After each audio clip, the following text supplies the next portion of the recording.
Hello, friends. This week we have a Halloween treat for you. Our next guest is Chase Hayden of Off the Chain Paranormal, a paranormal researcher who, along with his team members, has explored many of the dark and creepy places ghosts like to hang out in Arkansas. They've even conducted investigations at an infamous location just south of Booneville, the Nyberg building, a 5-story hospital built in 1941, housed 511 patients at the then Arkansas Tuberculosis Sanitorium. Other notable investigations were the historic Rialto Theater in Morrilton and the Postmaster Spirits Distillery in Newport. They've been a guest on many paranormal radio shows and podcasts and featured on the Travel Channel's Kindred Spirits program.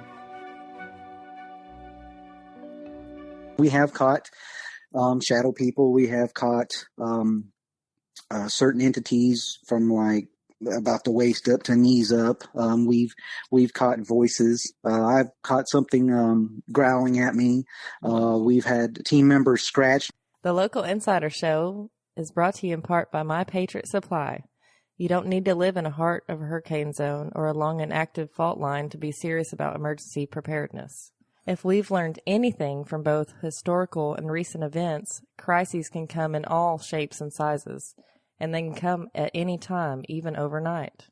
Whether you're experiencing the effects of long-term illness, an accident, job loss, or even widespread threats like terrorist attacks, economic collapse, or an outbreak of disease, you can tackle what's next in confidence with My Patriot Supply storable foods. No matter what your emergency may look like, you won't have to worry about where you're getting your next meal. And as far as your survival is concerned, there's nothing more important than that. Already our foods and packaging undergo regular, rigorous testing to ensure they exceed industry standards for safety, quality, and shelf life. Ready Hour also conducts regular analytical, microbial, and oxygen level inspections, as well as sensory testing of raw materials and finished goods in a food testing lab. Don't delay, prepare today. When an emergency is on the way, My Patriot Supply receives a rush of orders that slows their ability to ship as quickly as usual from their warehouses across the country. Go to localinsidershow.com/emergency food to order your 2-week or 4-week supply of storable food.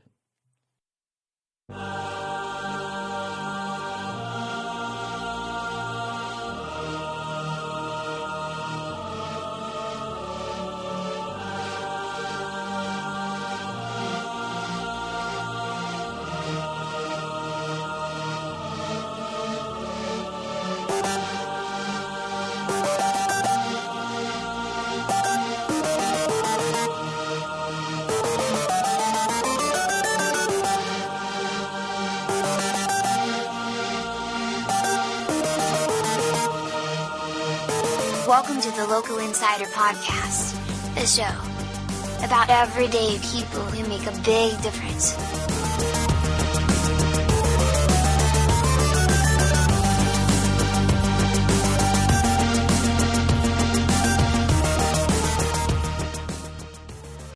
Chase Hayden, welcome to the show. Oh, thank you so much. I'm glad to be here. Chase is from Off the Chain Paranormal, which is a paranormal research organization that is based in Arkansas. Chase, can you tell me a little bit about your organization's background and how did it start? How long it's been around? Well, it's been around quite a while. It started, our founders are Alan and Janine Wallace, and then our team members are John and Heather Sparks, and then myself and my wife, Chase and Kimberly Hayden. It started off, well, like anything, really. We all have an interest or had experiences in the paranormal.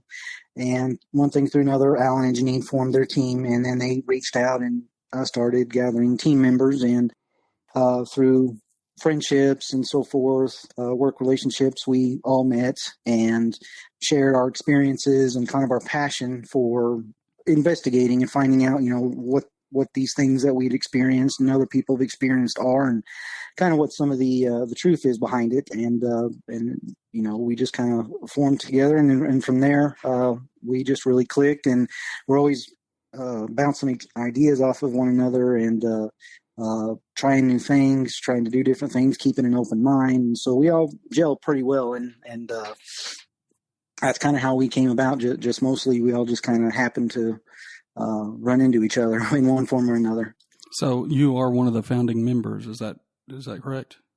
I wouldn't consider myself. My wife were actually the last two that joined the team. I'd say if anything, well, Janine and Alan certainly are the founders, but the real foundation are those two, as well as John and Heather Sparks. They were there long before us, but they had to branch out and get more team members. So I'd say we're still kind of the rookies of the group. Oh, I see. What year did they form this organization? Oh, well, let me see. I believe they've been around somewhere around 12, 15 years, and my wife and I have been part of the team, oh gosh, something like 6, 7, 8 years, something like that now. Like I said, time just flies with all this going on. So even though you've been part of the organization for 7 or 8 years, you still call yourself a rookie. You've got some mileage under your belt as far as the paranormal is concerned. Well, I do. I will never call myself an expert just for the fact that we have found and proven time and again that when it comes to the paranormal, there's nothing that's, as it says, nothing normal. So we're always experiencing new things, learning new things. You go in wanting to seek answers for the questions you have, and sometimes you get lucky and you might answer some of those questions, but for the most part, you actually walk away with more questions, or if you didn't, or more questions even to the answers that you had answered. So I'll never claim to be an expert just because, it's such a large field and so many different aspects to it. I don't think any one person can really be an expert on it. Right. Yeah. When you say paranormal, like you said, it means other than normal. They could range from cryptids to ghosts to anything out of the ordinary. Is that a safe assumption? It is. I also tend to think of it as that really it is explainable. It's just something that either we ourselves or maybe even technology hasn't caught up with yet. And one day, hopefully, once we find the answers there, it won't be so much paranormal. It'll be in the normal. It'll just be something maybe you don't run into, or maybe that's something that requires a more in-depth explanation than what we have a current understanding of. Sure. So how cose does Hollywood get it when it comes to a real paranormal investigation experience? You see like Ed and Lorraine Warren, they have the, what are they called? The Conjuring movies and stuff like that. How close do they get that?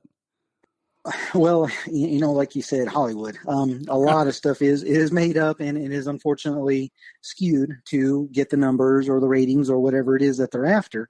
But at the same time, you can't really rule anything out because I myself and through the team, we've experienced things that are unexplainable that unless, we hadn't seen it or maybe even perhaps filmed it or recorded it in some way, nobody would ever believe you. And it was just so out there.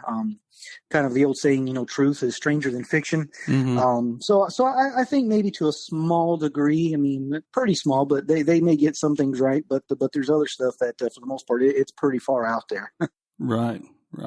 You say that if you hadn't recorded it, you wouldn't believe it. So does that mean that you've gotten like a full-on apparition on camera or something? Well, I guess the definition to full-on is kind of loose. We have caught shadow people. We have caught certain entities from like about the waist up to knees up. We've caught voices. I've caught something growling at me. We've had team members scratched, and of course, as soon as that happened, well, I say scratch. That's about the only term we can come up for. They basically said that felt like they'd been burned or something really hot had touched them, and exactly where it was, they had a big red mark there. And of course, we documented all that, took all the pictures we could of them in the area. So I guess that's what I mean by all that. They have. I used to watch the the old sci-fi series. I can't remember the name of it. Ghost Hunters. That's what it was called. Mm-hmm. I used to watch that. I was an avid watcher of that back in the early 2000s, and they would have somebody that would get scratched, and they would have like these what looked like claw marks like down their back. Was it anything that severe?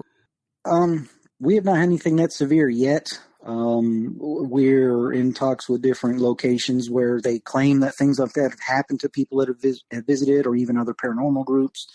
But we haven't had anything that bad. I guess the worst we've had, we have been physically touched. Our team members, as a matter of fact, at a location have been something tried to push them downstairs. I've had something come over me where it was kind of almost like a hard-hitting case of the flu. Just felt horrible. As soon as I left the area, I felt better. When I went back and replayed voice recordings, as soon as I had said that, something actually growled in the background. Mm-hmm. And I wasn't the only team member to catch it, even though audibly we didn't hear it. So as far as just down your back or drawing blood or anything like that, nothing quite that severe, no. So that kind of brings me to my next question, which is what types of equipment do you use to capture this evidence? You said that you didn't hear an audible growl, but once you played back the recording device, you were able to hear that. So what are some other equipment that you use? Well, we're always looking for new equipment or even new ways to use equipment. Because as of right now, paranormal investigating isn't an exact science. We're still trying to figure out how to locate certain things or even look at certain things or be able to catch them. So right now we have, of course, your good old digital cameras, voice recorders. We have laser grids set out so that, if something were to move and trip that grid, you can catch that on camera. We have SB7 Spirit Box, which basically what that does is it plays radio frequencies and plays them backwards. And the whole idea is if you hear something coming through it forwards, that it's possibly something communicating with you. We have a couple of devices called Ovilus. They are a pre-programmed box with, I can't even tell you how many thousands of words. And there's no way you can manipulate it. All you can do is plug it in to download what was recorded that evening as far as words. And the whole idea behind that is that it up energy and then translates that energy into a word or what might possibly be trying to be communicated to us. Of course, a range of video cameras. We have some night vision. I have a thermal imager. We try to use a wide range of things. And like I said, we're always looking of ways to use ordinary objects you would never think of that might be trigger objects. Mm. So like thermal imaging, you could catch, it would typically be a cold mass or something that's colder, or would it show up as more hot? With an entity, they tend to be cooler than the air around them. So yes, you would see what would be something that was somewhat cooler than the air around it, or at least relative to whatever the room temperature is. Now, if the room temperature is really low, then there could be a possibility it could be a little warmer, and then it would register as red, even though it's not, 80 degrees. It's just warmer than what you have it set to. Mm-hmm. Yeah, I've often heard people say that if they've lived in a house where they thought it was haunted or whatever, like there would be a certain room that the temperature would always seem to be colder than the rest of the house for whatever reason. Now, what is your theory on why that is the case? I guess for me, what it is, or at least one theory could be, entities, from what we found, tend to draw energy. And energy, heat produces energy and so forth. And it's kind of like anything. Once you use that energy up, what does it do? It cools down, right? Right. So if they're using the energy around them, the energy in the room, or they're gathering what little bits there is, if it's using that to feed, then everything else around it is going to be naturally cooler because it's drawn in and kind of, even though it's not heating up, but so I guess that would be my theory on it, is just all draining all the energy around it. It tends to make the atmosphere or the environment around it cooler. So do you, is it, in your experience, are most of these entities parasitic in that nature? Are they malevolent, or have you experienced any that seem to be benevolent, like they're good or help people or whatever? Well, really, as far as entities go, I think they are who they were when they passed away. And just like people, any person can be any amount of good or bad. Or sometimes just maybe be annoyed or in a mood, because we've even found entities where they weren't necessarily malicious or anything like that, but they just simply didn't want anybody around, which I can understand that.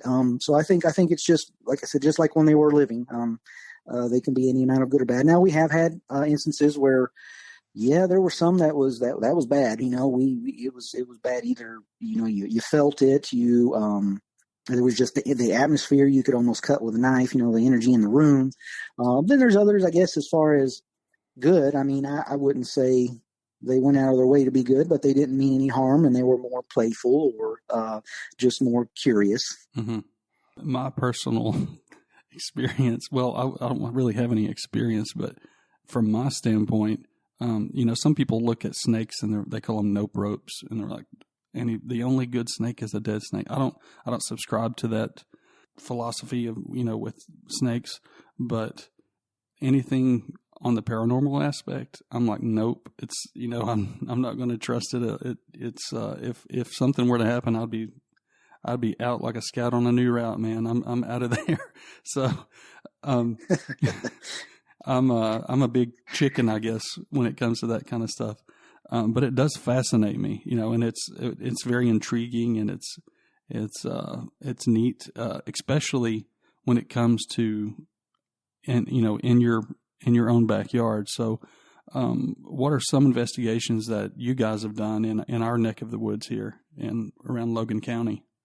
Well, around there and actually in that part of the state, well, first of all, we have investigated Booneville, the old sanatorium that you spoke of. Mm-hmm. That is a very interesting building. It's also a very sad case. I wish they would save it, but unfortunately, it's getting dilapidated. But we've had a lot of very interesting things there. I mentioned earlier that a team member had gotten scratched. That's where it happened there. Oh, really? Yeah. Well, down at one end, I'm trying to think. I'm wanting to say, I could be wrong. I want to say it's the third floor. It could be the fourth, but I want to say third floor. But they had a wing with 4 rooms, but the rooms were made kind of like jail or prison cells, more or less. And I guess the people that maybe got out of hand or that were unruly or perhaps violent, they got put in there. Well, mm-hmm. he went over there and he audibly heard a growl. And so he went and stood in the very spot he heard a growl, and then immediately he said, man, something hot just touched my neck, or like it burned me. So we went over there, started taking pictures, and you could see a big red mark on his neck, wherever, whatever this was. So we don't know if it was one of those individuals that used to live there had passed on, or if it was some other entity that was just, this is a quiet, dark spot, and this is my space. Like I said, more questions than answers. Mm-hmm. But that place we've gone to several times. That was the place actually that team leaders Janine and Alan something tried to push them down the stairs. Have had. So let me get this straight. This person, was it? You never clarified what the team member's name was. Was it Alan that got scratched? Oh, I apologize. That was John. He got scratched. So he heard a growl. So he went toward the growl, and went and stood. Yes. Well, and that's the thing is, like you mentioned Hollywood earlier, one big thing they get wrong is everybody runs away. And if you want answers, some stuff is it is scary, or it's at least concerning. Right. But the thing is you can't run away from it. If you want answers, you've got to go towards it. Right. And so when we hear clings, clungs, we hear growls, we hear, at least anything out of the ordinary, whether it's natural caused or otherwise, we go towards it because we want to know, hey, what is that? What caused that? A big part of the, with paranormal is you got to always remember that not everything is paranormal, just like not everything is explainable. And we try our best to debunk as much as we can. Now, sometimes it really disappoints us when we've had something just great and then we ended up debunking it. It's like, oh man, that would have been awesome. But as part of it and to be taken seriously, you've got to debunk a lot of that stuff, and you've got to explain away what it is so that when you do have something questionable, everything else is ruled out and then you can go in that direction. Right. You have to do your due diligence to be respected in your field, so to speak. Right. And me and John, we're always, as soon as we hear something, see something, whatever, we're headed that way. Because, and plus you never know, you might miss something if you go the other way. Right. You mentioned the sanatorium, and are there any other places that you guys investigated here? I don't believe in Logan County. Now, in that side of the state, we have gone to, or at least that over in that area. Let me think here. I believe it was Morrilton, the Rialto Theater. We've been there several times. They have activity. Mm-hmm. There's another, I can't remember. There's another location, I believe, that Alan and Janine have gone to on their own. Because sometimes we don't get to go as a whole team. We have to break off and do different things and so forth. But I'm trying to think if there's any others. I'm getting this picture of Alan and Janine that, I mentioned Ed and Lorraine Warren. Do they have all these like so-called possessed items that they keep in their home locked up? Oh no, no. Well, that's one thing we always say. I mean, I do find that aspect interesting as far as possessed item or anything, but we have certain strict rules, and one is that if there is a possessed item or if there's something that's questionable, you don't keep it in your home, because from experience, we've actually taken whatever you want to call it, whether it be an entity itself or maybe just the energy, the bad energy with you. We've all taken something like that home. And that's one thing I always encourage people. Anybody that comes and questions us or asks me about, what do I need to do to be a paranormal investigator? What do I do? Well, I sit them down and I tell them some of the basic equipment you can start with, because it does get expensive. How to kind of go about finding places. And then I always tell them, whatever belief you have, whatever religion that may be, you hang on to that, you pray, you do whatever you need to, because at some point, if you do this long enough, you will take something home. It's not a matter of if, it's a matter of when. We've all done that. We've all done that several times, and the worst one was out of Booneville. Are you serious? I'm very serious. It was very weird. We went there, and we had some activity and so forth kick off, especially in that basement. And John, Alan, and I worked together, and at the time we did. And finally, one day, it was a couple weeks later, I turned to Alan. I said, Alan, has that do you think the investigation affected you? He goes, what do you mean? And I told him, I said, well, it's just, I've just had this feeling around my house the last couple of weeks. I said, my wife and I, we've just been more agitated. I said, I've gotten mad over things that normally wouldn't bother me whatsoever. I mean, nothing important. We just, like, you could cut the atmosphere with a knife. I said, I don't know. And he said, you know what? We've had that same thing. And then we talked to John. He said, yeah, we've had that same thing as well. And it took a good 3 weeks. The air finally cleared, but whatever it was, it didn't like us. And then even from there on, anytime we go there in our homes for a week or so, before or after, we just have this real heavy feeling, like whatever it is, it doesn't want us there, or it knows we're coming, something like that. Wow. So was there anything in particular that you did to cleanse your home or to ward that off? Did you pray or what?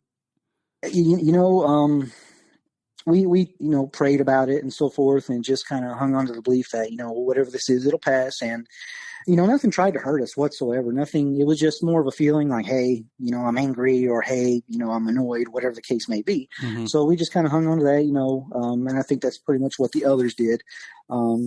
And like I said, just whatever, but like I said, whatever, religion you have or beliefs or anything like that, you hang on to it all you can and believe in that, because these things do affect you, and they will. Mm-hmm. So what is some of the most definitive proof of a ghost or entity that you guys have captured on an investigation? Okay. Well, like I said, I'll start with, we went to, this was an old hospital that was shut down in the 90s. It had been around forever. And, of course, hospital, we've had a lot of people pass and things like that. We've got one of those here in Booneville, actually, a really old hospital that's shut down now. Oh, really? Yeah. Well, that's good to know. Yeah, sorry to interrupt, but no, you're okay. No, please, if you're anything like that, you may interrupt. But I also hear that the Paris Hospital over in the north side of the county here, it's much older than our hospital. It was built back in the turn of the century, or early 1900s, I believe. And they say that I don't remember the name of the doctor. They say that his ghost haunts it, and they may just say that to keep the kids out. I don't know, but right. Well, that seems to be an urban legend with a lot of hospitals, because this particular hospital we went to, that was the same thing. As they said that a doctor or a shadow person of a doctor haunted the halls and was 7 feet tall and all this kind of thing. So there may be something to that, but it does seem that that's kind of the common theme, And it seems like the most in these shows that I've seen, this, again, I'm not speaking from personal experience. It seems like the more trauma that was experienced in a place, it seems like the more evil the entity is that's there, because I guess for whatever reason it fed on it for so long, and I don't know. I can only speculate. Does that seem to be the case in what you guys have found? Like for instance, the sanatorium. I've heard stories from people who were there during, and this is in the documentary about the sanatorium. If I'm not mistaken, it was that documentary where these doctors, I mean, they didn't have any idea how to cure tuberculosis, so they were doing these, mad scientist experiments on people, like putting ping pong balls in their lungs and just crazy off the wall stuff that would put people through terrible pain and agony. Does that seem to be the case for what you've seen? Is more pain and more suffering? It seems to be the more likelihood that there's going to be a malevolent factor there. Not necessarily malevolent, but it does seem the case that there's more than likely going to be something there hanging on. Whether it was perhaps one of the victims or unfortunate people that went through that, or even the people that administered it.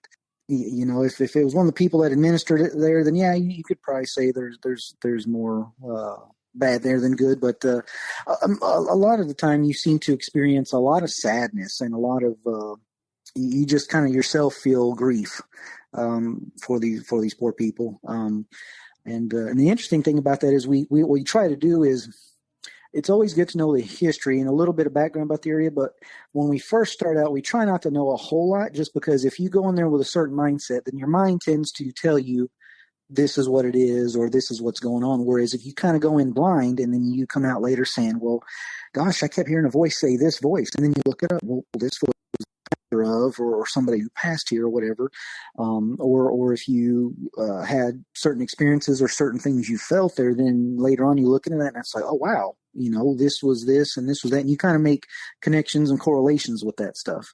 Mm-hmm. So I'd say it's mostly there's at least a bigger chance of there being something there, whether it's an actual entity or a residual entity, something like that. Mm-hmm. So what would you say the most haunted place that you guys have investigated is? The most haunted place, gosh. I'll be honest. For a long time, it was Booneville, that old sanatorium. Wow. It was for a long time, but we went to a place because when we can, we try to branch out a little bit. We do most of our stuff here in Arkansas, but we do try to branch out to other places if at all possible. We went to a place in old South Pittsburgh, Tennessee, at the hospital there. Mm-hmm. I believe it's under new ownership now. And we went there, and it blew the doors off of everything. Like I said, that's where I was sitting up in the nursery, which is where they say that doctor that's 7 feet tall, and you'll see his shadow go in the hallways where he roams. And sitting up there with two other team members, dead quiet, and no pun intended. And, all of a sudden I just got sick. I mean, like I said, like a fast, hard kid in case of the flu. I felt nauseous. My head was starting to hurt and spin. I was getting dizzy. Blood pressure was going up. It was just, man, I felt bad, stomach hurting, and I got up. I was like, I can't be in here much longer. I got to step out. So went out of the room, went down the stairs, and after a couple minutes, I felt fine. But I had my recorder on, and when I went back and played that, as soon as I said, I don't feel too good, could hear something like it was standing right beside me, just kind of give out this deep, kind of a groan or growl. And another team member caught that very same thing. He was across the room, and when you listen to his compared to mine sounded like it was right there, and his sounded like it was off in the distance. So we kind of had a little proof that location-wise, it was at least around me. And physically affected me, even though I wasn't scratched or pushed or anything, but I was physically affected. I mean, we heard all kinds of stuff. And a team member, my wife, Kimberly, she came down very ill while we were there, and I mean very ill. In fact, it's a point to this day, she does not like to talk about that place. If you even mention it to her, she will turn pale and she walks away. She's like, oh, nope. And we have found actually in talking to other team members that have gone there that they said, this female team member or that female team member, and apparently whatever it is whenever a team goes there, the only correlation we can find is it chooses one of the females, and I guess you could, for a better word, it kind of attacks them or attaches to them and just makes them feel horrible the entire time they're there. So which I found that to be very interesting, and the fact that there were several teams that have confirmed this. Some of the pictures we got there looks like, and which we put at least in the questionable files, because sometimes when you find things that may have a face or may have do that, unless you can definitively say, yes, that's what that is, we put them over in what we call the questionable files. And then as technology gets better, as different filters and things get better, then we go back and relook at this stuff, because you can either then go ahead and prove, that is what I saw, or it's like, no, that was disproven, Yeah, I went off one time on the scary side of TikTok, and it's not a good place to be, because all the videos that came up were these trail cams and these videos. Of course, they look like they were filmed with a potato, So, yeah. But just I'm sure people have seen these videos. Like, it's a guy, he has a trail cam, he's going down this trail in the wilderness, and he sees this looks like a female figure in a white nightgown, like facing the opposite direction of him, and he gets up on her, and she turns around, and it's like a jump scare, Have you guys seen anything like that, to where it's like, hey, that's a real person there? Or is it just like kind of wispy and kind of like you would imagine a ghost, like on Ghostbusters or something, where it's just from the waist up, they're kind of smoky and wispy? Mostly we've seen smoky and wispy. Now, I will say, which unfortunately, because this was a team member that was a former team member long ago, they captured a photo, and they have a copyright and everything, so I can't really get deep into it. But they had what I would call a full figure, that while you couldn't see a face, it looked like a man standing there from about the 50s or so. Kind of looked like the Maytag man, had the hat and everything. Wow. But what was interesting is he was lit up this bright blue, but he wasn't the one the light was coming from. There was something else behind him putting the light off, and it kind of shone through him. So that was interesting. So it was kind of translucent figure. A little, yeah, somewhat. That's kind of really for us the holy grail is to find a full figure just standing in front of us. We get it on film, and then they disappear or walk through the wall. I mean, that really would just make our day. I'd say as far as personal experiences, I know Alan, he had a personal experience. He was going out. It was a lightning storm was coming. He was going to go take some film for videos for our group, Off the Chain Paranormal. And he thought, man, that lightning would look really cool. Well, he went towards I believe it was a cemetery, and he saw somebody standing there. So what in the world? So he, kind of pulled his car around and pulled back, and then he said they were gone. And he said he got out and looked everywhere, looked for everything, and they were just gone, like wow. Poof. And then I guess the only other thing is he has another story. He used to be a police officer. And he always tell the story, but I always love hearing it. But basically what it had, he got a call that there was somebody just hanging around this, I guess this little gas station, diner or something like that. And so he went and talked to the guy, and he said the guy was real nice, real polite. He said he had these really piercing eyes, though, just really piercing. And so he told the guy, he said, look, you're not causing no trouble. You're everything's fine, but you can't be here all day and this and that. I got to ask you, we got to move on. And the guy goes, oh yeah, no problem. And he said, but hey, I can give you a ride if you need to go somewhere, or if there's a certain direction you're going, I'll go as far as we can. Oh, sure. Said he takes them out, and he said it was toward kind of the edge of town. He said, in the little town there, it's all fields all around. So he took the man out and got handed him his bag out of his trunk, said he had a bag and everything. Man shook his hand, said, God bless you, son. And he said he just kind of got not a bad feeling, but just like a ooh feeling, and said he just had those piercing eyes. And so the man walked off. So he got in his car, radioed in, what he had done. Everything was good. And he said he looked in his rearview mirror, and the man was gone. Wow. That sounds like something off of Jim Harold's Campfire right there. Yeah. That's one of the head scratchers. Got out of his car. So he looked under the car thinking, what happened? The guy looked all around, said nothing but miles of fields. And around here, it's, in that area, it was kind of flat. So said he looked all around, and he was just gone. And to this day, that one, I wouldn't say haunts him like it's in a bad way, but he'll never forget that. And right. And I'm sure he tells it much better than I do. Hopefully he can be on the show at some point, but that's one of his favorites he always puts out. I'm not sure about Miss Janine, but I think for the rest of us, if we've ever seen anything, it's usually been a shadow figure or I guess in my personal experience, I've seen I guess we could call a shadow person. They stood somewhere around 5.5 to 6 feet tall, had red glowing eyes. They were, and when I guess you could say confronted them, or like kind of got my wits about me and was like, what? And then stepped forward, they just disappeared. That was pretty wild. And that's kind of what drew us all into the paranormals, because we all had so many experiences growing up or different things happening. And that's kind of why we just want to seek the answers that we do. Right. So do you think there's the possibility of paranormal in anyone's home, or do you think it's mainly the places that have been around long enough for someone to pass away in, or some things to happen to where maybe the memory of it sticks or something? Or is it, like you said, is it something that can, I guess, follow you home from the grocery store? Or Well, I will say this. Yes, it is very possible. However, the probability is I would imagine very, very, very low.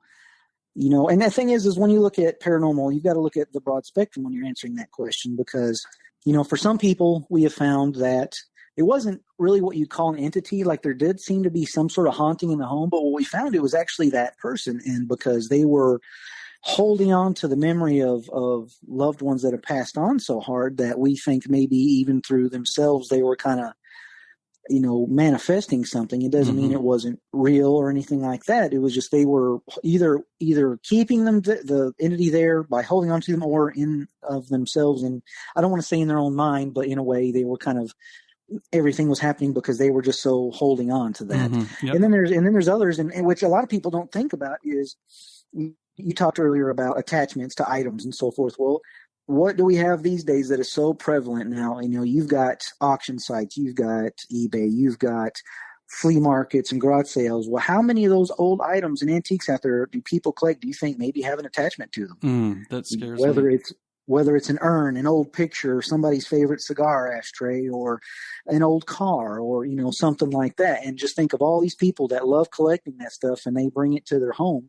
I'd say those people have a higher probability of bringing something with them, especially if that was an attachment for somebody before they passed away. And that's something I think a lot of people don't ever really think about or question, So, like I said, while I still think it's very low, yeah, it's very possible and probable. I used to watch a lot of videos of people that they use metal detectors, and they go to these old, like, Civil War sites, and they find things and they dig them up. And every now and then they'll find a little box or something. And in my mind, they open it up, and it'll have really nothing of significance in it. It might have like a brooch or something, but it's not really like a cachet of money or anything. And the first thing that I think of is, man, that was probably buried for a reason. You don't want to take that home with you, Right. Well, I'll do you one better. And we hear all the time, when people find out we're paranormal investigators, we hear not only of places to go, but of stories they've told us. But one story that sticks with me is a coworker. Somebody she knew went, and I don't know why they did this. I said, well, first of all, that was kind of disrespectful. But second of all, this was really, it was a little crazy. I don't know why you do this, but they went through a cemetery and picked off a flower off of varying graves, and then went home and made a wreath out of it. And they put the wreath up on their door, and then they said almost immediately, for a long time, they were started to have just all kinds of weird things happen around the house. And they told her about it. And she was like, you need to go put all that back. Which was my first response. I said, well, yeah, first of all, that was disrespectful. But second of all, why would you do that? And possibly you're collecting things that possibly have energies to them you don't know about, and then you're going to bring that into your home. and then on top of that, you've probably upset most of them if there is anything. Yeah. So I thought that one was pretty extreme. Yeah. Speaking of the graveyards, I've seen more than one video of Tesla owners. They have those cameras it's like 360 cameras. They'll be driving beside a graveyard, and they'll get an impact warning, and it shows like the radar paints a picture of if it's a dog or a human, and it shows like human figures. And I've seen it go all the way around somebody's car, and they're looking outside their window.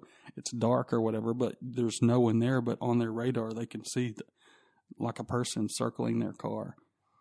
Oh wow! Now that would be something. That's certainly unnerving if you're trying to drive somewhere. Yeah. You stop and there's nobody there. Wow. And I could see something like that happening, and because you never know what the circumstances are. For one example is we went and investigated. It's kind of like a little park, which it was kind of an odd investigation for us. I mean, given location wise, but it was this little park out by the Little Rock State Police, where their headquarters is in Little Rock. And well, now it's there, it's them, a parking lot, a little bitty park with a monument there of an old. I'm trying to think exactly what it was. I believe it was an old hospital that these people.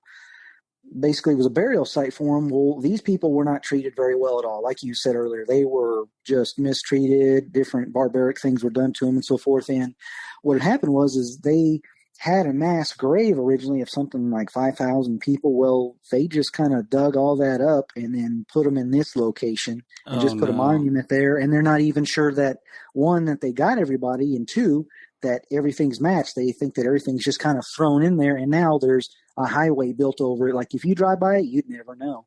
And we went and investigated that. And we got a few interesting things from it, but just kind of the thought of those poor people, really not having a place to rest or maybe possibly mingling around confused. I think that that was kind of one of the sadder cases, but also something, again, that people don't think about or know the history of.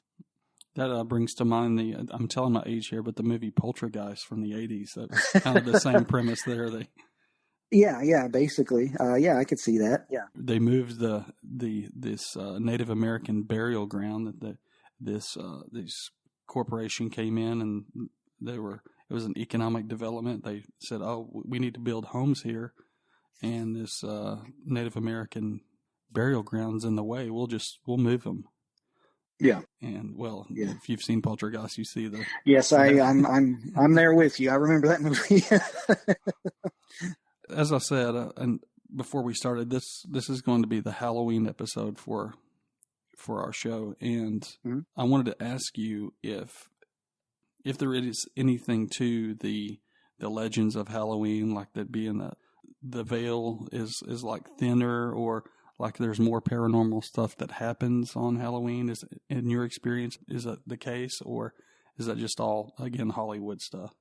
We've never really found anything for that to be true as far as any time we've investigated around that time. As far as a thinner veil or anything, I don't think there's really just one magical day for it, or any, certain time. There just seems to be that, sometimes there's just more activity in one place than another. So I think that was more Hollywood, and also looking at the history of Halloween, because, a lot of people weren't always a fan of it, or so I think a lot of that stuff is just rumors and different things being spread about the holiday itself. Mm-hmm. We found that, really, a haunting can happen anywhere at any time, any place. And to be honest, you can find stuff in the middle of the day. It doesn't have to be in the dark of night. The whole thing with the dark of night is it's just easier to capture things, but with like the flash of a camera, or if you're looking at infrared, or if you're doing certain things, or your laser grid, if it's at night and something crosses those things, it's a lot easier to pick up versus during the day. And also during the day, you have a lot more traffic, people going around, cars going by, sunlight, so you have a lot of these things that even if you did capture something great, or you captured this possible EVP, well, because of all the traffic noise, you can't legitimately use it and say, oh yeah, that was something, because it's been contaminated, which unfortunately we've had over the years, a few times where, we think we caught some good stuff, but because, there was a lot of people around or that going on, and unfortunately it was tainted, and so we can't use that, and we're certainly not going to put anything out that we don't believe is 100% legitimate. Sure. So for the people out there that don't know, what is EVP an acronym for? It's electronic voice phenomenon, and basically the concept behind that is that entities can communicate at a different frequency, whether that's electronic frequency or sound frequency, that a lot of times we can't audibly hear, sometimes we can, or even audibly see. And so that's why, if you run your cameras at certain speeds, or you play your digital recorders at certain speeds, or recording at certain speeds, they seem to pick up more or less depending on the frequency. And the key is trying to find those key frequencies to hone in on. Mm-hmm. So is it easier to, or let me rephrase that. Are you more successful at using let's say an old 8mm, like a film camera, or a digital camera? We are mostly digital. I'd like to get my hands on some older films now, especially now that they're starting to reintroduce some of that stuff due to nostalgia or movies and TV series, things like that. Because it does seem, if you go back and look through different things people have, whether you believe it or not, posted, because you can't believe, of course, everything on the internet. Right. But some stuff, is at least questionable. But a big consensus seems to be that some of the older 35mm and some of the older cameras seem to have, at least at the time, captured more. And also, as technology progresses, even if it's digital, again, if you can set the flash to different ways, then, try going different speeds and seeing what happens. Because that's kind of the whole point of it, is it's not an exact science yet, and we're still trying to get everything dialed in. Mm-hmm. Yeah, I think I would have to agree with you. I don't know how many Polaroids I've seen that had they'll take a picture of a group of people, and there'll be somebody there that wasn't there, Yeah. Now, not to say it doesn't happen on digital camera, because, again, when people are starting out or they come to me asking, what can I do? I always tell them, well, get out your old camera, whatever that may be, digital or otherwise, or even use your phone, because you just never know what you're going to catch. Mm-hmm. And your phone even has, a lot of them have apps on there for free that you can do voice recording and so forth on it. We've caught a lot of things on that using our phones even. Mm-hmm. So, you can always start out with the simplest things, and you just never know. That's if you want to know if anything's there. Some people are like, nope, I don't want to know. So what's a situation that relates to the paranormal where you were the most scared for yourself?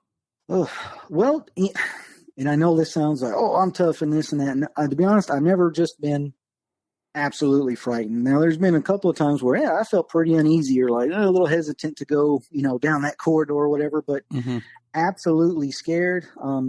Honestly, I was actually, I'll tell you, let's see, two stories I've got from my childhood that I wasn't really scared. I was more mesmerized by it and more fascinated with it, and kind of what got me into paranormal.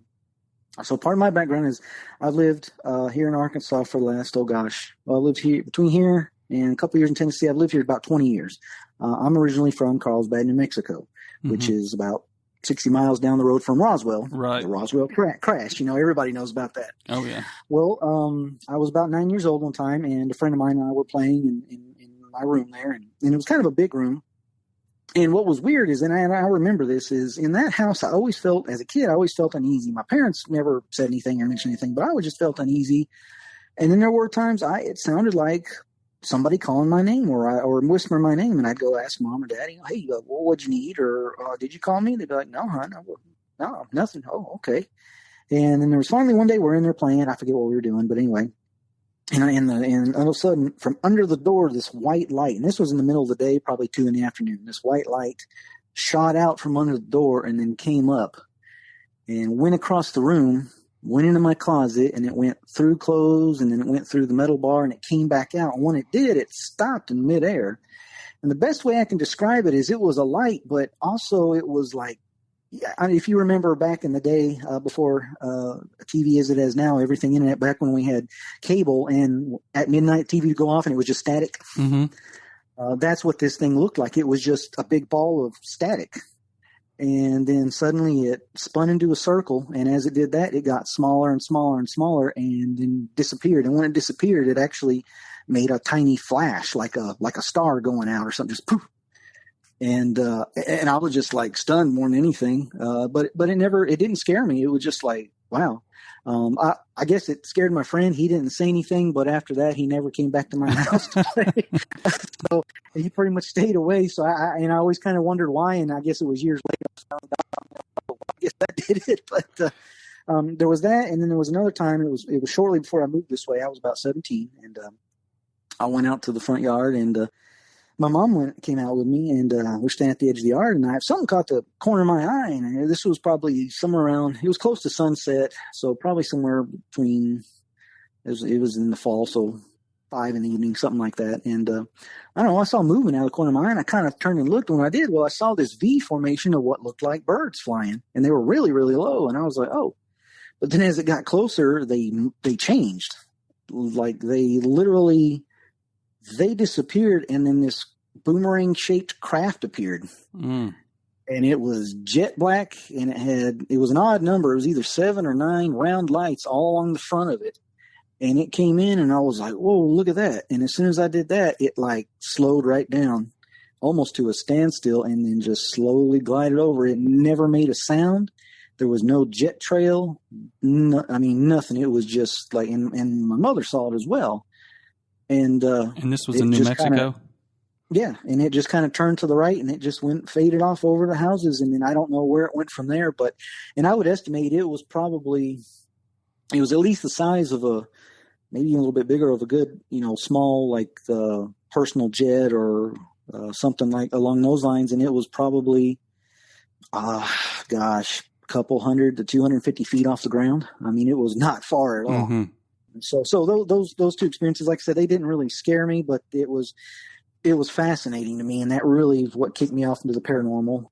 And I've always, wondered what it was. Some people say that those craft are, government technology or foreign technology. And my answer to that is, well, with the state of everything today, don't you think they'd be using that on us? Yeah. I mean, if they had that kind of technology, somebody else would be in charge right now. So if they had that kind of technology, they would be sending it for free to Ukraine right now. Right. Well, like I said, we either have less problems, or like I said, somebody else would be in charge. Right. That's always been my thought on that. But like I said, of course, being just down the road from Roswell, and there's the infamous Roswell crash and things like that. But being from New Mexico, you always, especially if you talk to anybody that's still around, that was alive during that time, or even during the 60s and 70s, they'll tell you, oh yeah, we'd get out and. You'd make a game of it. Like, one kid would take green, one would take orange, one would take red, one would take blue. Everybody take a different color. And then the second night they go out, well, they take a different shape, and some would take square, some would take circle, some would take triangle, and you would see these things.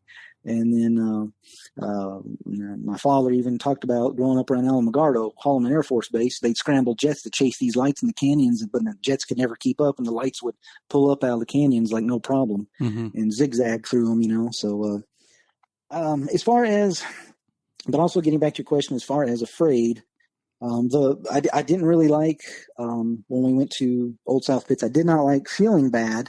But also I didn't like my wife feeling so bad. I was more scared for her because she looked horrible. I mean, she was just ghost right and everything. And once we left, it took her a good couple of hours to get better. And like I said, it was one of those things where it just picks out somebody. So that was, I guess, more afraid of more for them, of something hurting somebody that you love, and I guess. And the only other concerning time is we've kind of getting personal and going down a rabbit hole. I believe it was the Rialto Theater there in Morrilton. We went and investigated. Well, she went underneath the stage in the back where the cast and stuff would change costumes and all that. Well, we stayed out in the front and talked to our ovilus, and we asked it questions, and it's supposed to answer. Mm-hmm. Well, I got up and started walking around back that way, and got my wife, sat there in the dark with her, asked some questions and everything. And, okay, well, because it was just one of those things. I just had a feeling like, I don't like her being back by herself. So finally came back out, and they said, wow, look at what some of the words this thing said. And when I started to go back around there, one of the things it said was daddy. And I thought, well, that's weird. Well, it wasn't the next weekend later. We found out my wife was pregnant. Wow. So that was like, whoa. Wow, Yeah, that's always creeped me out. You hear of these people using Ouija boards, and I would never ever bring one of those into my home because I feel like they're probably a gateway of some type. But it seems like the paranormal, the spirits or whatever, they always have this capability of telling people things about them that they either didn't know at the time and they later find to be true, or they tell them things about their past that no one else knows. Yeah, and that's very true. And we found that a lot. Like I said, in using certain types of equipment, like the ovilus and so forth, we talked to well, in that, it was a different theater. This was in Paragould, I believe. A couple of names that threw up there. We were kind of looking at each other and like, oh, I'm not sure what that name means or anything. But then when we went outside, they have their own little walk of fame with little stars. And those two names that they mentioned were on there. You know, and then we got to looking up the history and so forth and found that these people had a lot to do with the theater and this and that, you know. So like I said, that's why we try to go in kind of blind. And then when you hear these things, that way it's kind of like, you know, you can't just, your mind won't say, well, this is what's supposed to happen or anything. You can't, you know, that way you can't alter anything and you can't basically manipulate it. Right. It seems like, and going back to New Mexico, it seems like New Mexico is a hotbed for anything paranormal. They've got every paranormal cryptid you can think of. They've got chupacabra, aliens, and what are they called? The Native American people there, they call them well, there's Thunderbird, there's skinwalkers, there's Thunderbirds. Which the Thunderbird, they every detailed account of it actually, they said it sounds like they're describing a pterodactyl. Yeah. You know, and then there's skinwalkers. There's oh gosh, let me think. Actually, Arkansas and New Mexico has a one thing paranormal in common, because one thing you talked about in your area that we would like to investigate is the Gurdon light. Oh yeah, I've heard that. I've heard of the Gurdon light. Yes, that the light comes up and it's like it's you try to get to it and it seems like it goes further back, and when you move away it comes closer, or you know, and you won't quite get there. Well, there's actually that very same thing in New Mexico. There's a hill, and they apparently have even said that they've taken and surrounded it, and everybody walked towards it, and that as they got toward it, the light disappeared. But everybody all around said, well, as I got up there, it looked like the light got farther away. But everybody said that in a ring. So it's like, well, how do you do that? You know? So that's very interesting to me. I'm not really sure how you would try to go about debunking that. But right. Yeah, there's some place in Arkansas, I think it may be over close to Clarksville, that there is I could be totally off on the location there, but there's a place that if you park at the bottom of the hill, your car will roll up the hill. Yes. There's actually, I was reading an article, there's several places like that around the earth. There's kind of a debunk to that. What it is it's kind of an optical illusion. It looks like you're going downhill, or that this is going uphill, but actually when you level it off and you measure everything, you're actually at a slant. It's just how the way the topography looks, your mind is saying, oh, it's level, or it's this way, when actually it's another one. And like I said, you know, and I'm not trying to discredit or anything or burst your bubble, but you know, going back to, like I said, is we unfortunately, that's the side that we kind of don't like, even though it's a necessary evil, is debunking things, you know, because we've had several times where we found great stuff on video or audio, and it's like, oh, and then when we went back and really dug into it, it was like, oh man, that was, you know, this, or it was that, and it was totally explainable, you know, and it was just like, you know, man, that's disappointing. That's good information to have, especially when you think you hear something at night and you're by yourself. You're like, oh yeah, they would totally debunk that. Oh, you get off the chain out here, that they would debunk that. Yeah, and that's the thing is because, you know, like you said with Hollywood, you know, everything. It's got to be a haunting, or it's got to be this. Well, no, it doesn't. I mean, because just not everything's paranormal. You know, just like not everything is explainable, though. You know, and so we try our best to go into looking at it, you know, objectively and looking at it like this. But like I said, at the very least, we do have some very questionable things that we have found over the years. So, do you have any paranormal researchers that you follow frequently? That you know, I mentioned the Warrens, but and I mentioned also Jim Harold's Campfire. Are there any other, Clyde Lewis with Ground Zero? Are there any that you follow that are kind of favorites of yours? Well, I believe one favorite I know certainly of Alan is Bigfoot researcher Dr. Jeff Milgren. I believe that's how you say his name. He's very, very big with him, and you know, talking to other people and looking at his research, he seems to be pretty well on the ball and not a whole lot of nonsense. Like unfortunately, some Bigfoot researchers have gone to. But I'd say that's probably a top one there. We look at gosh, there's so many of them. Yeah. The thing is is after a while, some of them you see and you're kind of like, okay, I can see where they're doing this or where they're getting at, and it's kind of skewed their evidence, and so you kind of can't take them seriously. Mm-hmm. But yeah, we do have a few. I'd say probably for Bigfoot, him. For UFOs, that one, I really don't think we found just a total favor in UFOs, but that is a whole other varied topic. Right. As far as that goes, I would say who's the guy that interviewed the Area 51 guy? What was his name? He was on Joe Rogan. George Knapp. I don't even know if he's still alive or not. Anyway, yeah, like you said, the UFO section would be a whole show in itself. Yeah.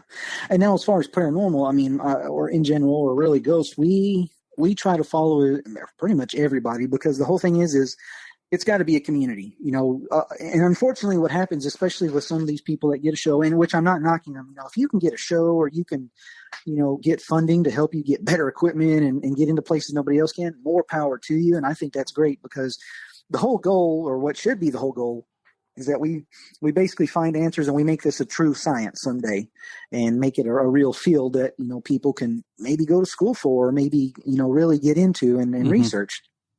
Yeah. And I think that's what's really important, is that we all support each other, and maybe even call each other out on some of the BS things, like, hey, we can debunk that, or hey, that, and hopefully nobody gets upset over it, but appreciates, well, I didn't look at it from that angle, or, well, gosh, I didn't have that piece of equipment to really analyze this thing, and because at the end of the day, that's what it should be about, is about us, all working together to try to really find answers, if that's really what you're wanting to do. And that's, mm-hmm. which is what we want to do. And that's hopefully everybody's goal. Yeah, I can respect that. And I can tell that you have a passion for this, but yet you remain skeptical, and that's important. That's very important.